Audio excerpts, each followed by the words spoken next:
উপস্থিত হয়ে আমাদের নিজ নিজ দায়িত্ব রেখে নিজ নিজ দায়িত্বটা পালন করবো। তাই আমি আমার সকল ভাই ও বন্ধু বলছি, আন্তরিকতা অনুরোধ করছি, আপনারা কেউ বিচ্ছিন্নভাবে হাঁটাচলা করবেন না।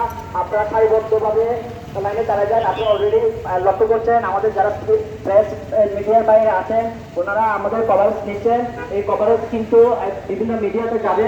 আপনাদের এই শৃঙ্খলতা যদি এখানে না থাকে, আপনারা যদি আপনাদের যে বিশৃঙ্খলতা আছে, আপনাদের কিন্তু সাময়িকভাবে একটা কর্মসূচি আপনারা করতে চাচ্ছেন, সেক্ষেত্রে কিন্তু আমরা বাইরে কাটাতে পারবো। সেই জন্য আমি আপনাদেরকে বলছি, আমরা এখনো অনেক ভাইরা যারা আমার বয়স করছেন তাদের কাছে আমার অনুরোধ করছি, আপনারা লাইনে দাঁড়ান, কারণ আমাদের সামনে সম্ভাবনা আপনাদের